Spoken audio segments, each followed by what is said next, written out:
So first of all, thank you everyone for joining us today. It's great to have everyone here on for our SCI Connections quarterly webinar here hosted by the North American Spinal Cord Injury Consortium.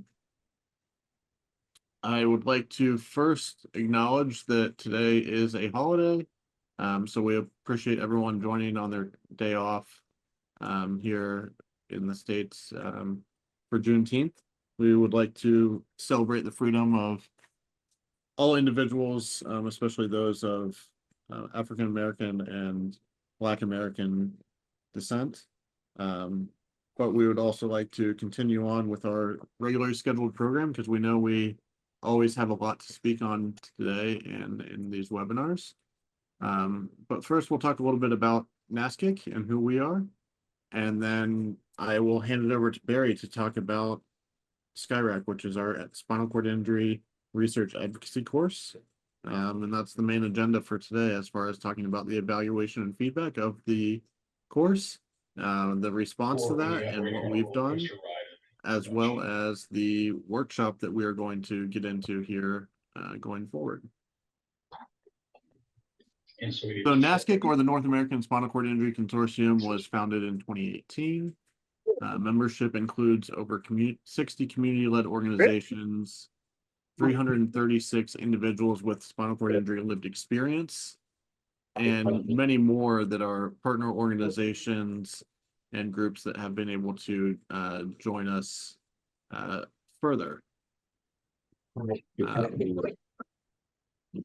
We'd like to reiterate that being a member is free. It's something that anyone can join. We have a couple different partner membership levels.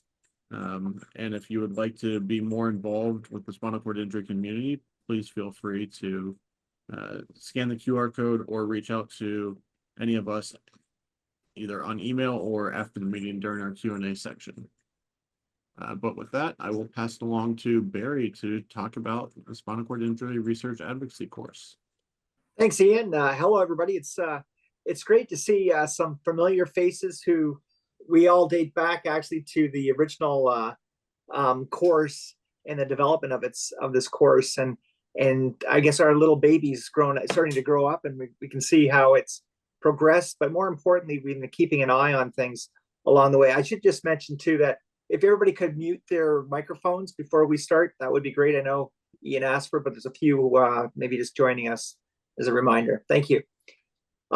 So I thought I'd start off a little bit as this is more of a progress report on the SCI Research Advocacy course. I should go back a step and say, as a leap for those that are new to this program, is that the SCI Research Advocacy course was really developed in a labor of love and set by the priorities of our community.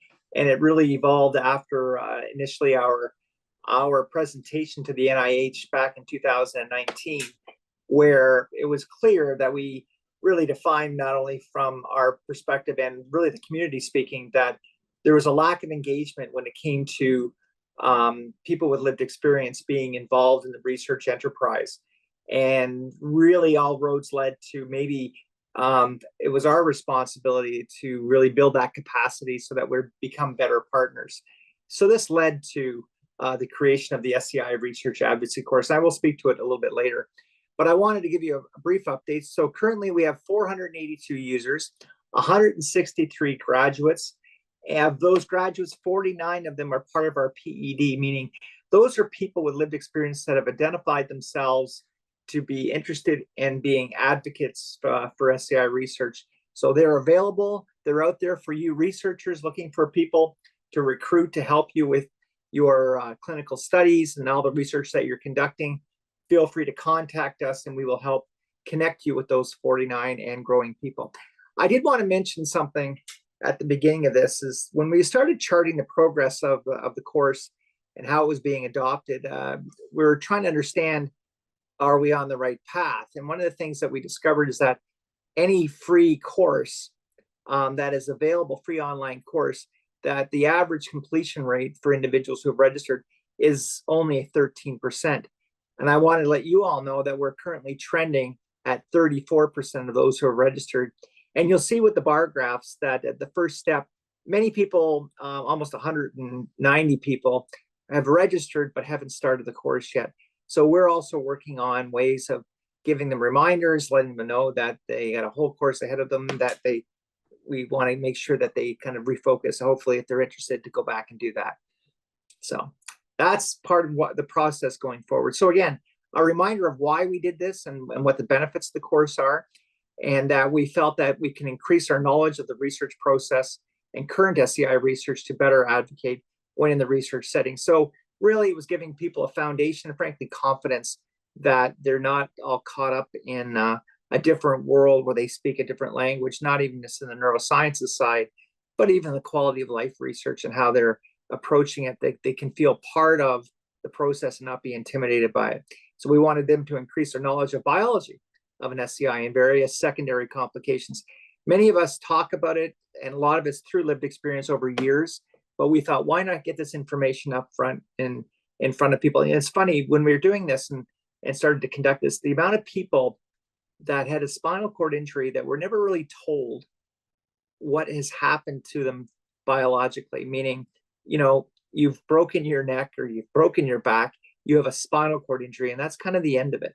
But they don't really understand why it is that they're not healing the way they would with a peripheral nerve, for example. So that's what the biology piece does speak to.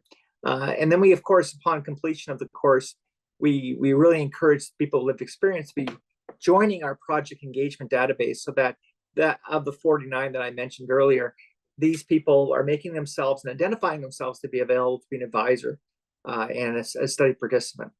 And then, of course, it helps them stay connected to our NASCIC community, and where we can keep them updated on new research and opportunities. And frankly, with our graduate workshops, which I'll speak about later, gives them an opportunity to even grow more in the advocacy role. But the most important part is to take this knowledge and go beyond and really implement change and engagement with the research setting. So now, one of the nice surprises about this course and when we developed it was the overwhelmingly interest of researchers, especially young researchers new to SCI, who wanted to learn more about spinal cord injury and frankly, learn more about individuals with spinal cord injury. So we obviously made it known that they can increase their knowledge of that and learn more about people with spinal cord injury. And that would help them in designing studies in the community. And it would also help them understand the preliminary aspects of SCI research that they might not be familiar with. And then, of course, upon completion of the course, they have the opportunity to identify that they want to have people involved with lived experience in their work and help them in develop an engagement plan. And that's what we're setting out to do. And to take that knowledge of the course and advocate to their colleagues the importance of community engagement of people with spinal cord injuries at the very start of the process, and become a valid resource when they're really asked about the research in the SCI community. Researchers in many ways are frontline people as well, who can communicate to our community about what's going on in research. So we're always mindful of that. So researchers and clinicians, they too benefit from this course. Brief summary of the course itself. Many of you do know this, but for some that are new, that the course consists of 12 modules. And the first 6 is really, one is just the goal of why we do this in the first place. The second is understanding the research process and how R&D is really made and the decision making that goes behind it. It's not sometimes a simple process. Addressing historical challenges for SCI. We're very heterogeneous. We're not all the same. And that's a challenge for many researchers in developing techniques and therapeutics that can help people with spinal cord injuries. And, you know, not one size fits all. So when you're trying to conduct clinical studies, that has to be kept in mind, that this isn't a simple process. I spoke briefly about in module really 4 and partly 5, where we deal with the biology of the injury. We actually break it down and people can understand what has happened to their spinal cord and why things don't work the way they wanted to or did before. And then more importantly, I think we have to realize with aging with a spinal cord injury, the secondary complications that either that we have already or they're on the horizon as we grow older. And it's important that we know those in advance and that all those around us understand what we can do on a preventative nature, but more importantly, how research can help alleviate some of those conditions. And then we get into the neuroscience modules. First module 6 deals with neural protection. And then we go into 7 is cell replacement. 8 is regeneration or neural repair, and 9 is retraining, which we call neuroplasticity, which is very a part that fits a lot of things. Now, these 4 categories, they were debated within the development of the course. Some would categorize things a little bit differently, but that's okay because we're pretty confident that we captured, if not everything, in neuroscience within these 4 modules on a very general basis.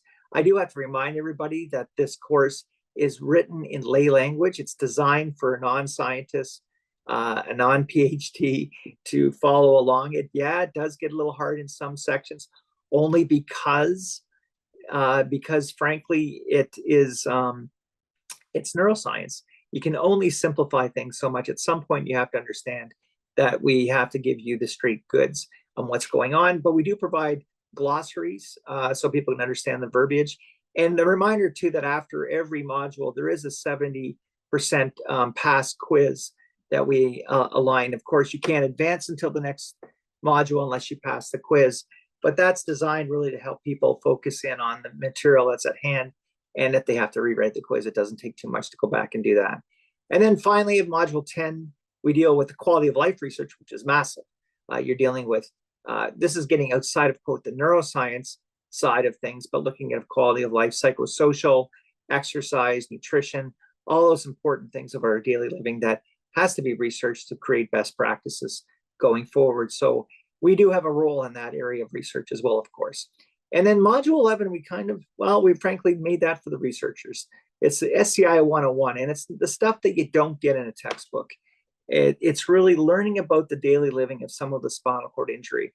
And we had a great partnership here with our friends from Kessler, who developed a course for personal aides, helping people, caregivers with spinal cord injury, and that we have so many testimonials in this module, people explaining their life living with a spinal cord injury, which is great.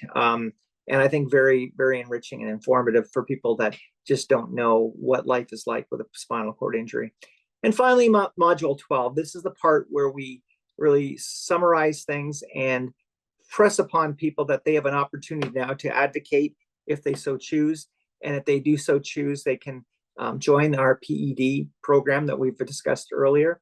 And as researchers, they can also identify that they are interested in recruiting people with SCI in terms of having them act as advisors, so they can make that known. So really, in many ways, NASCIC and our other partners like Unite to Fight Paralysis and Praxis in Canada, we really partner with them in helping to place these people or create kind of a type of matchmaking. And that's really a summary of the course itself. Just to let you know what we've been doing over the last year and a half is we've been trying to disseminate this and get the word out as best we can. So as you can see, we've talked to the PVA with a grant. We've talked to chapters. We've been having one-on-ones, massive email campaigns, and speaking to faculty members as well. And we presented last year at the PVA conference. And then this year, we'll be doing the same thing as well, and letting people know about the program and how they can get involved. We identified champions at the PVA. We're also promoting it internally, which went really well. And of course, our friends at United Spinal have been working with them, and look forward to working with them going forward on some of the innovative things that we're doing from a marketing perspective. We've reached out to the activity-based training centers across the continent.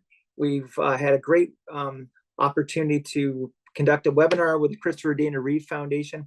And I must mention, and it's still available there, that the presentation attracted a lot of interest and a lot of people joining and taking the course. I was really impressed by that.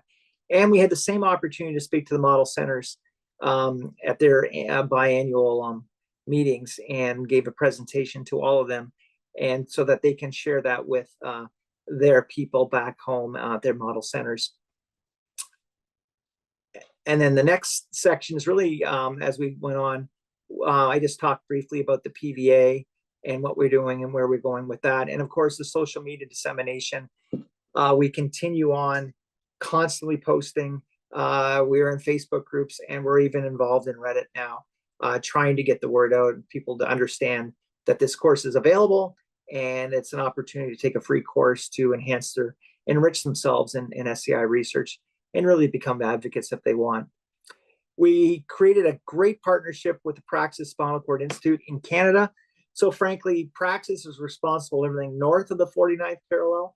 And we've had a great opportunity of contacting their database, making presentations, and being involved with conferences up in Canada, and working with the various SCI organizations on one-on-one and asking them to disseminate the information.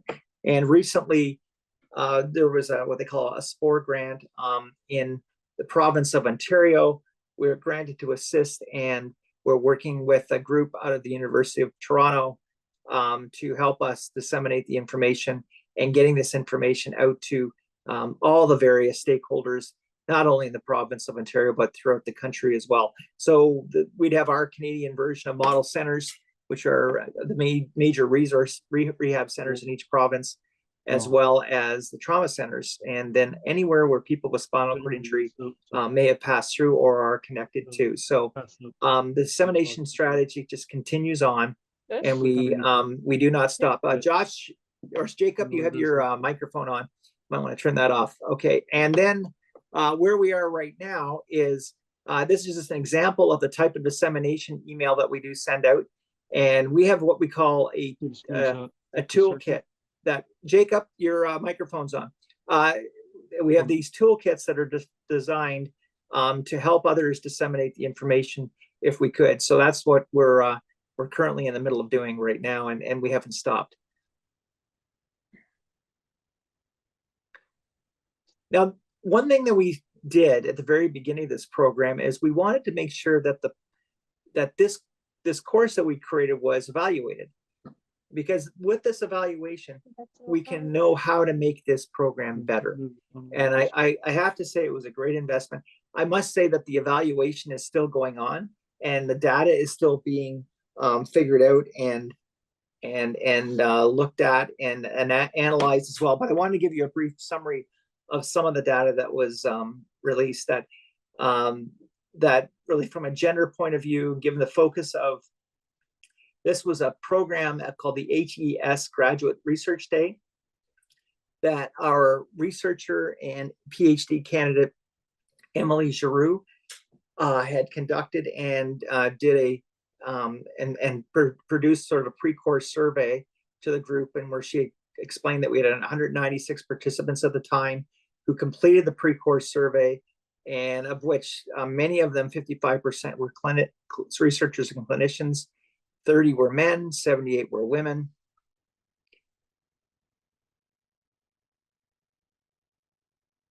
Let me just advance that there.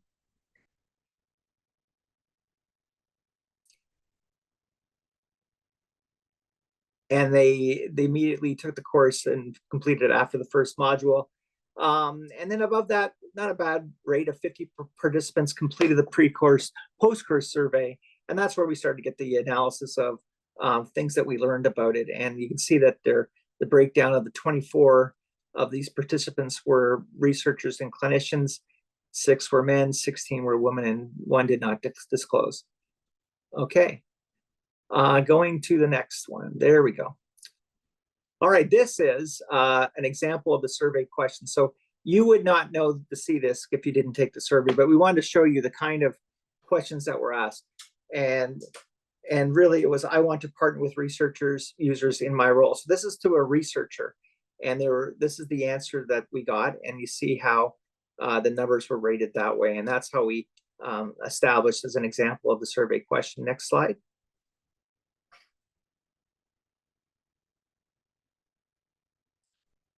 And again, this is an example of some of the information that we got. And they were asked, I know how to review a grant applications that include meaningful engagement of people living with SCI.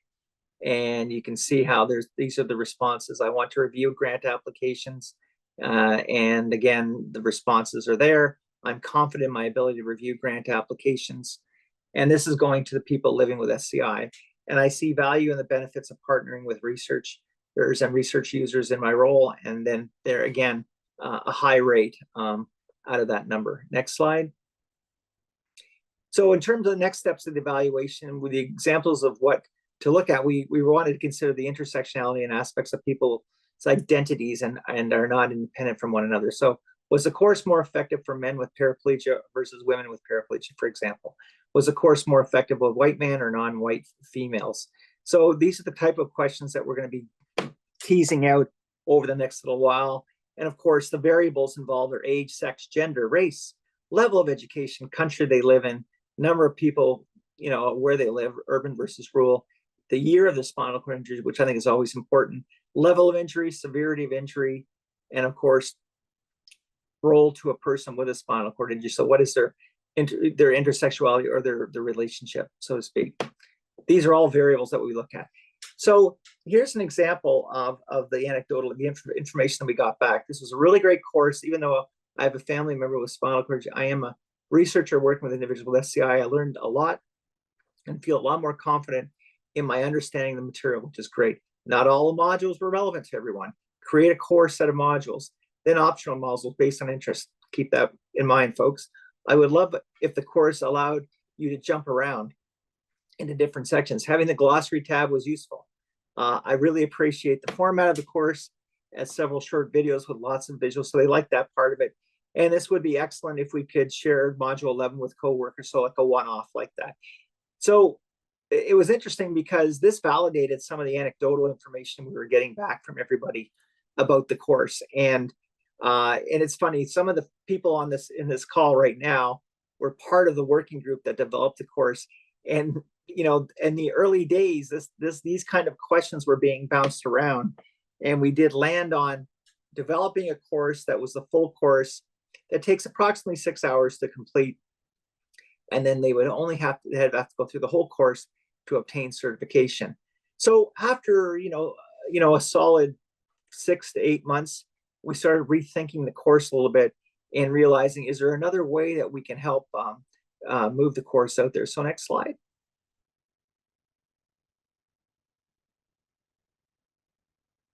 The answer was what we call making the course shorter, but what we like to call as a nickname, SCI Light. And the idea is that we are going to take the course itself and reconfigure it in a way that I like to say in bite sizes. So next slide, please, Ian. And this is what we've come together to do. So we've really broken it down to 4 type of SCI Light modules. And really what module 1 is, it's the basics of research advocacy. And we talk about, in that one option, there's one, we put in modules 1, 2, 3, and 10, based on the themes and what they do.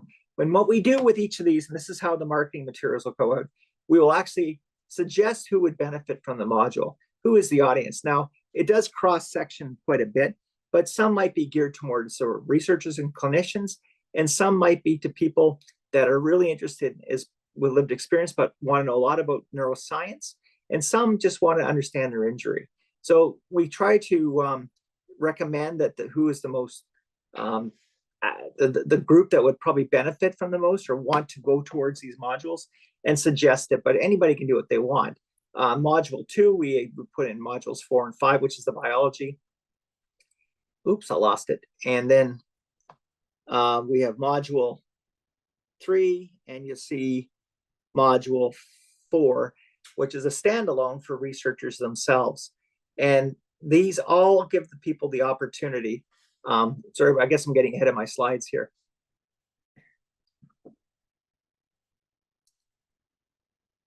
Give them the opportunity so they can see, if they only want to take a part of the course, they can do that. But here's the best part. And maybe we'll just go on to the next slide there, Ian.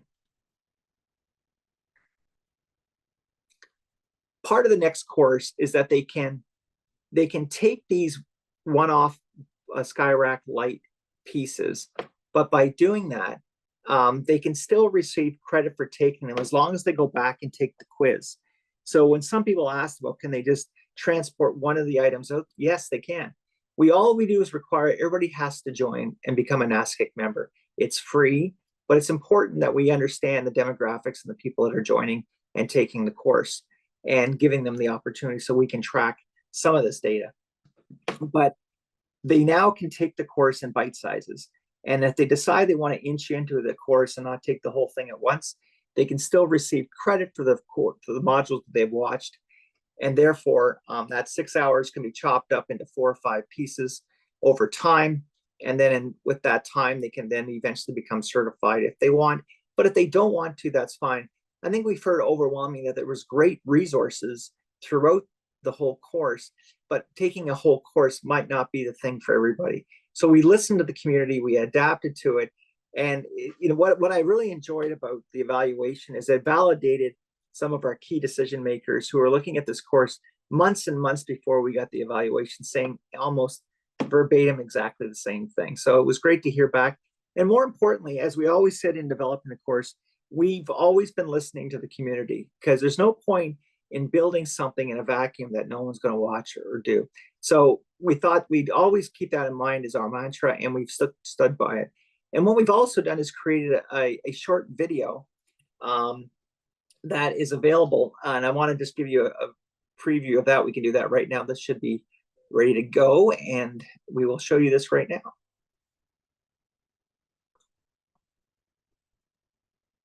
Barry, you'll have to give me a second because it's not in this slide deck.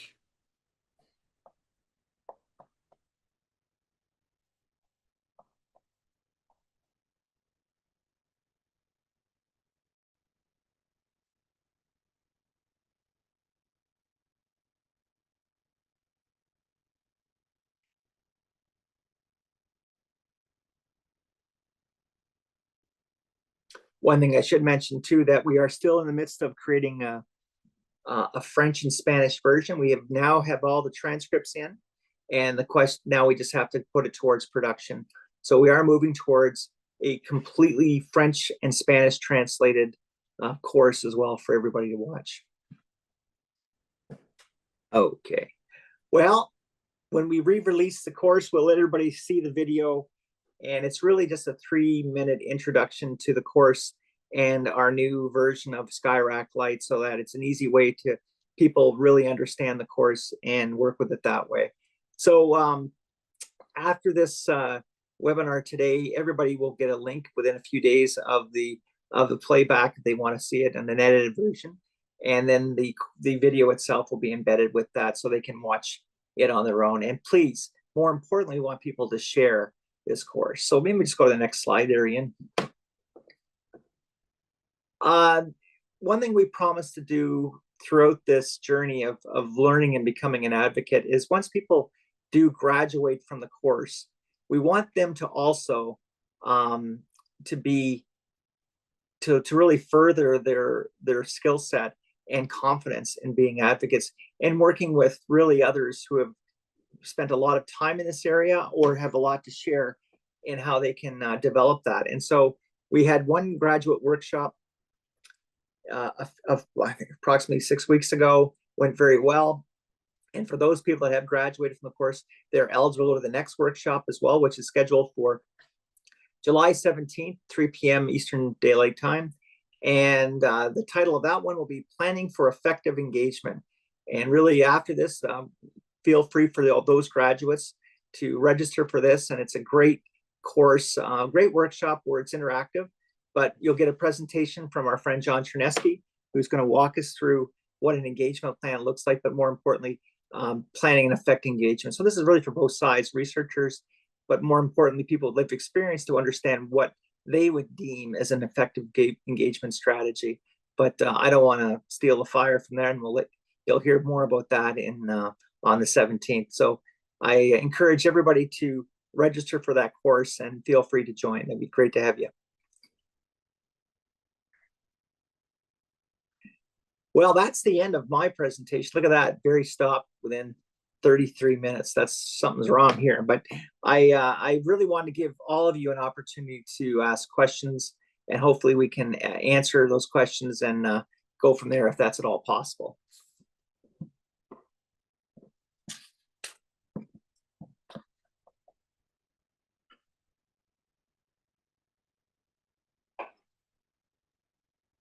I'm guessing it's just a free for all. I put my hand up, but I figured since nobody else is speaking, I'll jump in. John, go ahead.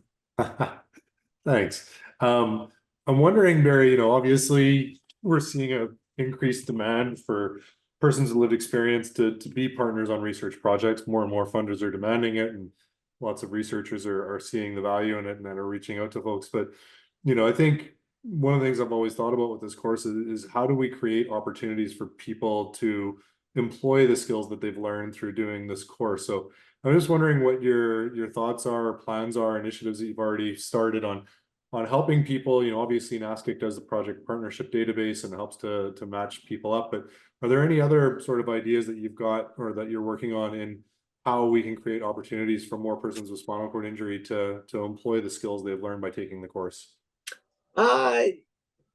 In a roundabout way, yes. Organically, we're getting groups reaching out to us on recruitment, and of course, partnering with our friends at Unite to Fight Paralysis, and who are actively involved in what they call the Lab Rats program.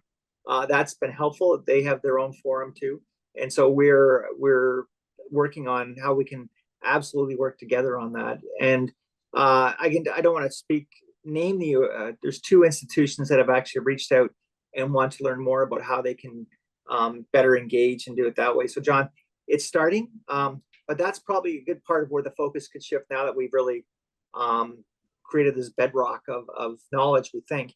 But now it's time to really up the ante on marketing and really, like, I think I always thought about this when we started.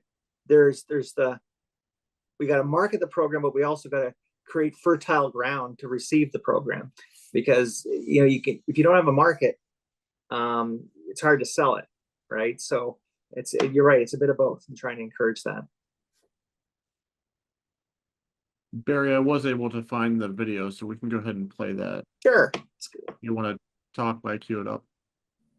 Absolutely. So yeah, when we're talking to you, you are our community. Like, we've always been listening, and if you got any recommendations, any thoughts, sometimes we think it's a crazy idea. It's not. Feel absolutely free to share that with us. And if you don't want to share it directly with us now, then you can feel free to send us an email or drop something in the chat, and we'd be glad to get back to you on that. Here is the video that we've created. Please let me know if you cannot hear the sound. Welcome to the North American Spinal Sounds Cord good. Consortium's Research Advocacy course. This course was designed as part of a community effort to help more people with spinal cord injury get engaged in research. If you are a person living with SCI or a caregiver, this course will help you get familiar with the research process by explaining how research is done, who does it, what the rules and guidelines are, and when and how researchers and funders make decisions about what they work on. You will learn how to advocate for the SCI community as part of a research project. If you are a researcher, this course will help you better understand what is important to people living with SCI and why their input is essential to ensure that your research benefits the community. The course is divided into short modules that cover topics related to research advocacy and engagement, the research process, research challenges, and SCI biology. Each module contains a series of short videos and ends with a voluntary quiz to test your knowledge. Video transcripts are provided, and the course will be translated into French and Spanish by 2025. The list of modules are: Module 1, Introduction to Research Advocacy. Module 2, Understanding the Research Process and R&D Decision-Making. Module 3, Addressing Historical Challenges for SCI Studies. Module 4, SCI Biology, Part 1, How an SCI Causes Loss of Function. Module 5, SCI Biology, Part 2, Aging with an SCI. Module 6, Neuroprotection. Module 7, Neurorepair. Module 8, Neuroreplacement. Module 9, Neuroplasticity. Module 10, Quality of Life Research. Module 11, SCI 101 for Researchers. Module 12, Getting Started as an SCI Research Advocate. People who complete all the modules and pass all the quizzes with a score of at least 70% will receive a certificate of course completion. In addition to the full SCI Research Advocacy course, we have launched a series of SCI-RAC Lite modules. These mini courses are available to take without any quiz requirements or certification, to familiarize yourself with the information at your own pace. Complete all SCI-RAC Lite modules in any order, and you will have the option to complete the quizzes afterwards to achieve certification if you choose to. It's all up to you. and what you would like to get out of the process. Along the way, help is available, and upon graduation, you'll join our SCI Certified Graduates Group with special workshops and communications just for you. And if you are interested in either advising a researcher or research team, or you are a researcher or clinician looking for guidance and input from an SCI research advocate, join our matchmaking service to find the right fit. Get engaged and join our growing team of certified advocates today.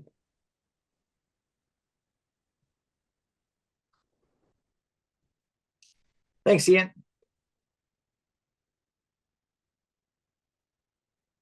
So back to all of you, because you're the reasons why we did this in the first place, and you're the ones that help us build this. I just wanted to, first of all, say thank you so much for all the hard work that's gone into this. It's been a labor of love for many of us, and we're not done yet, and we got much more to do. And like John said, it's one thing to build this now. What are we going to do with it, and how are we going to really make change and change the way engagement works in research? I think this is the beginning, but clearly not close to the end. So we got lots to do going forward as ambassadors of the cause. And I think many of us all here firmly believe in the idea of engagement and research. So I applaud you all, and I really hope to work with you all going forward as best we can. But again, any questions? Heather. Yeah, You had thank your you. hand up. Yeah. So when I speak with researchers who don't have involvement with NASCIC and try to introduce them to it, I could send them the link, but to have a copy of that video or almost a digital brochure that I could send them would be really helpful. Just a link that introduces it in words, but maybe better than I can explain it. We actually, Heather, a good point. We do have a toolkit for marketing. So it has examples of emails that could be sent, social posts, as well as the instructional introduction part, just like you saw in 3-minute video that'll really break it all down, and PowerPoints, whatever you want, it's all there to make it really easy for you that way. Thanks. Heather Hong. Hi, Barry. How are you? Good, thanks. Excellent presentation again. I'm definitely very proud, and whenever I see the NASCIC advertising on LinkedIn, I'm usually one of the ones to like it and try to share it. My question is really around, as much as this course is open to all, have we considered getting universities involved and making it part of a credited course for the medical students to complete? Well, that's a good point. And I know some of the key researchers who run programs, they mandate their students to take the course. So that is already happening. To your point, Heather, whether or not it's part of a curriculum formally, that's a much higher hill to climb. But in terms of the discretion of professors and their students, we've had at least 7 or 8 groups that I know of where I presented to them initially, and they've all been mandated to take the course. What we're getting to as well, Heather, they're taking the course in groups.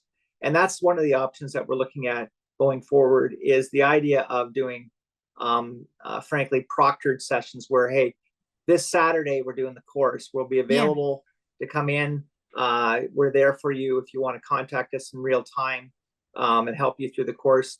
And then our friends at Unite to Fight Paralysis, they have a form of a book club going on, and we're looking at how we can incorporate that with their advocates.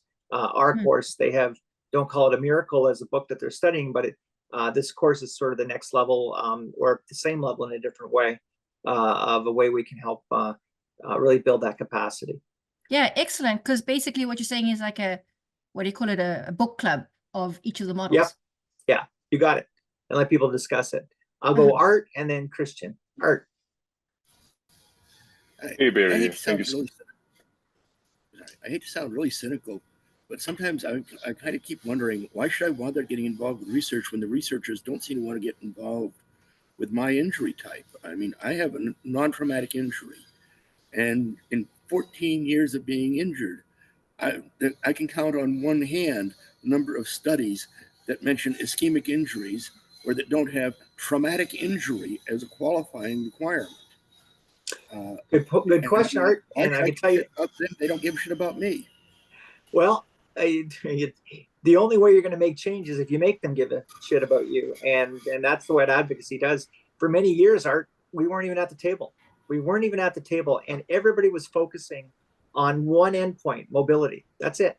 Nobody wanted to hear about bowel and bladder and all the other things. It's the preference of the community. So I'm not saying this is easy. And you're right, being a minority within a minority of a minority is a tough haul for you.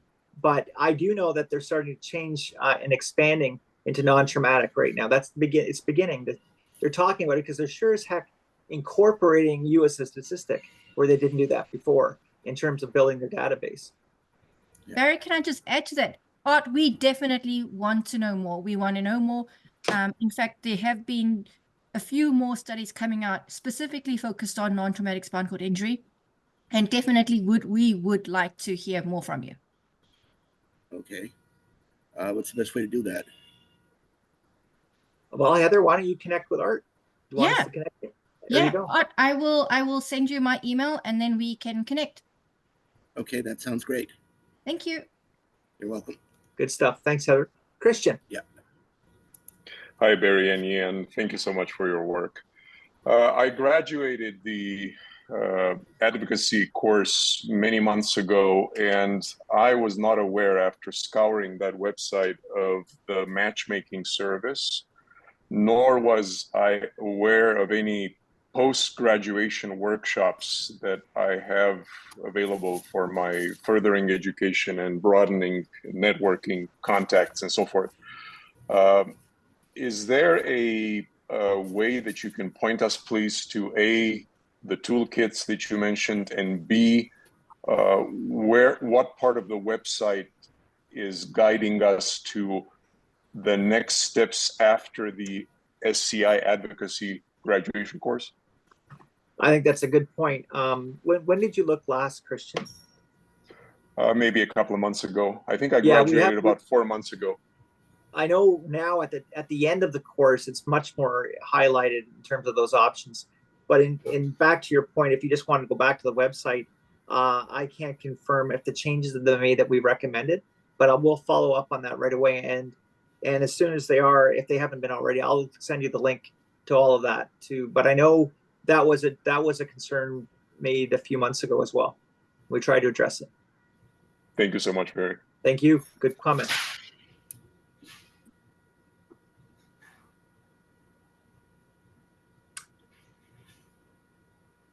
So you're saying what we did is so amazing that there's absolutely no comments.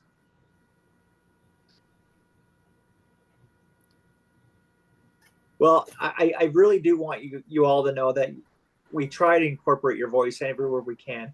And Art, love what you said, because it's like this is where it starts. You don't like it?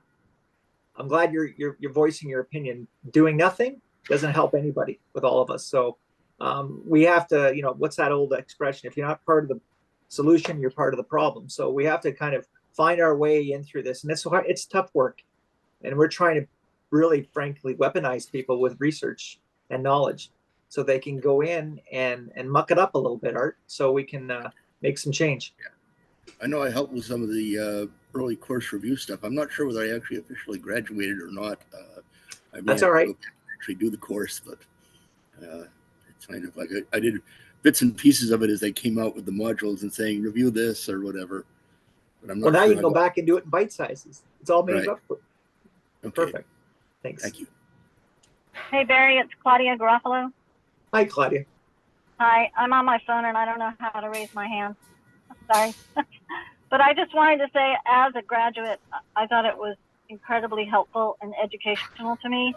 I'm the furthest away from a scientist as many people can be. And I learned a lot, and I learned about my condition because I've never really taken the time to study it. And it certainly wasn't part of my rehab. So I encourage others who are hesitant to just jump in there and do it. And yeah, I had to take the quizzes multiple times before I passed them, but that's okay. It just made me learn it more and more. Thanks. Thanks, Claudia. And Claudia, thank you for all the help that you've made in helping us develop the program too. You're welcome. Well, Ian, I think the people have spoken. Can I step in there real quick? I'm sorry. I Great, no problem, think I Paul. tried to raise my hand, but I don't see it anywhere. I took the course last year and I've been very happy with the whole consortium. I've even done some of the trials and some of the webinars that you've done, and I've learned so much. My surgeries were in 1984, and when I was done, they just said, "Okay, go out in the world. You're done."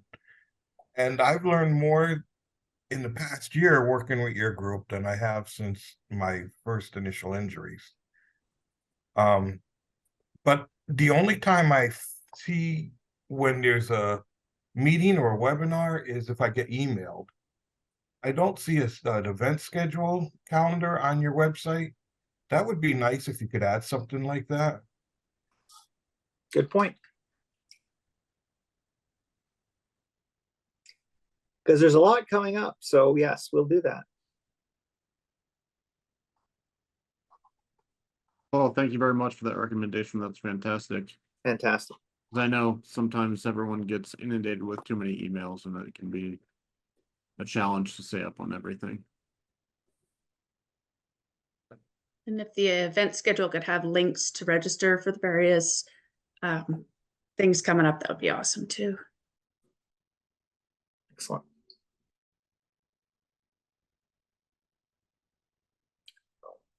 Well, thank you, everybody. This was really great to hear from you. And I remember doing the working groups on working on the program.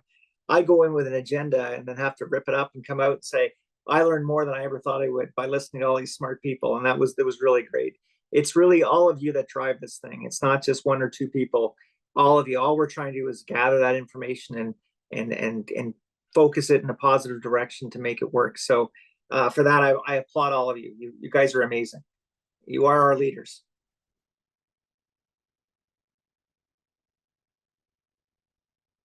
I think that would wrap it up today, Ian. Certainly. Thank you, everyone. I'd like to, just before we go, once again, tell everyone that's anyone that's a graduate of the course can be back for a meeting on the 17th. That will be recorded if you cannot attend that day. As with this and all of our webinars and events are always recorded to be viewed after the fact in case you do miss them. But we still love it when people can come live and join and engage in the dialogue. But with that, I want to thank everyone for their time and please enjoy the rest of your day. And thanks again for joining us.